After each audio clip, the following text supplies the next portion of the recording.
talk to kids all the time. They don't like school. They don't like teachers. They tell me all the time, I don't like the teachers. I don't like the school. And there's a reason they don't like it. We are not aware that you have a policies that's set up so that once a child is absent 2 times or tardy 3 times, they are now given a referral. After 2 referrals, they are now escalated to the next level. There's no positive reinforcement for anything. There's a great deal of negative.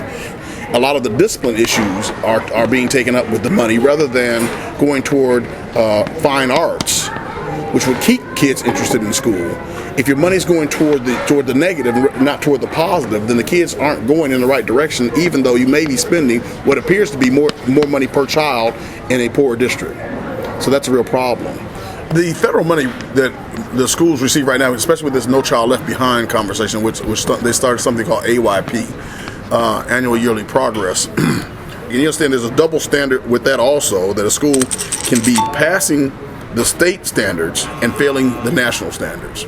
You can actually have a school doing acceptable, above acceptable, almost exemplary work and still not be making annual yearly progress. So there's a balancing act that the schools have to look at when they start talking about, are we going to get the federal money? Are we meeting the federal standards? But then when they start to fail AYP, the money flows down to help them.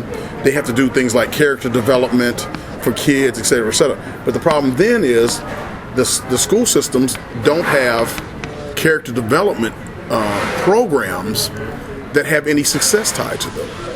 So you got to have a program in place, but they don't know what to do. They don't know what to put in place. So they've got to be able to do a character development issue or a plan, but there's nothing there that they can go back and say, well, we're getting something out of them. I find this to be the dichotomy of education in poor districts.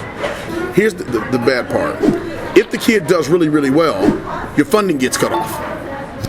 Therefore, you can't continue to do what you did to get them up to the point where they were doing really, really well. That's a problem. Because once you cut the funding off, if there was something that was working, then that goes away. If a child pushed another child, suddenly they're in the system. After 1 or 2 pushes, which is what kids do, the next thing you know, the child is in the alternative learning center, getting ready to go to juvenile justice, which is going to cost them a great deal of money because now the parents caught up in the legal system. And that's what happens. The education actually winds up being detrimental to a whole family. A lot of people are not aware that the parents are being made to pay a great deal of money that they themselves don't have, which keeps them digging out of a hole.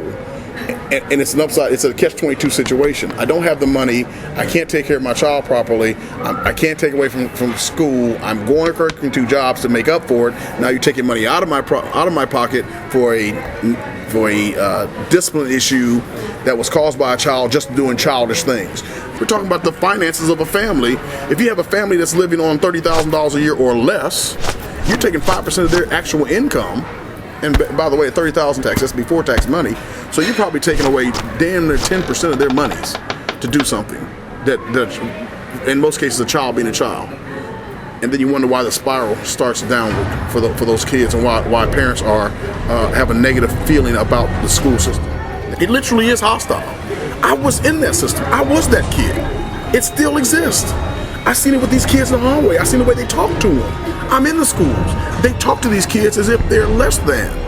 Why is it when I hold my hand up for A, an answer, or B, a question, I am never called on?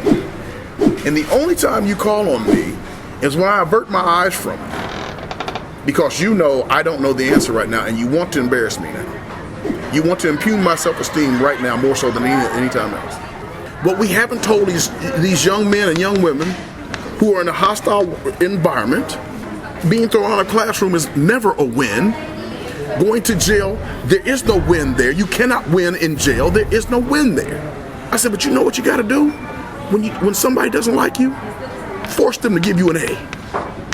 Force the teacher that you know that doesn't like you to give you an A. I said, throw the smile on them, baby. Because when they lay that 100 in front of you, and you look at them like, yeah, I got this, and you don't even want to tell me the answer. That's the win.